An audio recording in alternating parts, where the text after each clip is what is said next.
पोथी पढ़ पढ़ जग मुआ, पंडित भया न कोय। ढाई आखर प्रेम का, पढ़े सो पंडित होए।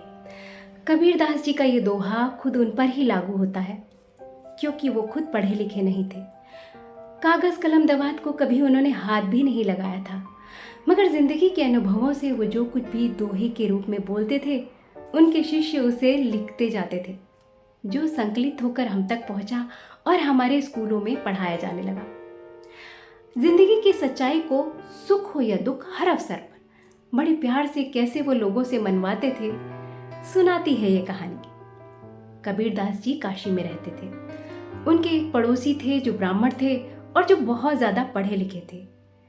इस ब्राह्मण पड़ोसी के दो बेटे थे, जो काशी से कहीं दूर अपने जीवन में बहुत अच्छा कर रहे थे। एक दिन सुबह सुबह कबीरदास जी को किसी ने बताया कि उनके इस ब्राह्मण पड़ोसी की तबीयत बहुत ज्यादा खराब है और उनका अंत समय अब निकट है। कबीरदास जी अपने इस पड़ोसी से मिलने पहुंचे, उसका हाल चाल पूछा और कहा, तुम्हारी कोई ऐसी अंतिम इच्छा हो जिसे मैं पूरी कर सकता हूं तो बताओ। ब्राह्मण ने कहा, हे कबीर, मेरे लिए गंगा जल ले आओ, जिसे मरने से पहले पीकर मैं अपने जीवन में किए गए पापों को नष्ट कर सकूं। कबीरदास जी बोले, अच्छा, मैं लेकर आता हूं। ब्राह्मण ने कहा, मेरे घर से कोई बर्तन तो ले लो। कबीरदास जी ने अपना लोटा दिखाते हुए कहा, ये है ना मेरे पास बर्तन, इसी में ले आऊंगा मैं तुम्हारे लिए गंगा जल।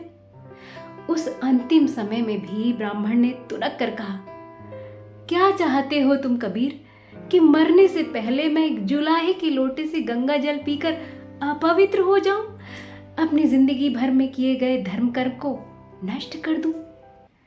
कबीरदास जी मुस्कुराए और बड़े प्यार से बोले, हे ब्राह्मण देव, तुम ये बताओ कि जो गंगा जल मेरे इस लोटे को पवित्र नहीं कर सकता, वो तुम्हारे पापों को कैसे नष्ट करेगा। उनकी ये बात सुनकर ब्राह्मण चुप रह गए, निरुत्तर हो गए और कबीरदास जी अपने ही लोटे में गंगा जल लेने के लिए चल दिए। तो जब हम जीवन को समझकर प्यार से, सत्कार के साथ, इज्जत के साथ लोगों से सच कहने की हिम्मत रखते हैं, तो लोग उसे मानने को मजबूर हो ही जाते हैं। तो ये बात, ये कहानी अच्छी लगी हो तो वीडियो को लाइक करिएगा, शेयर करिएगा और चैनल को सब्सक्राइब जरूर करिएगा।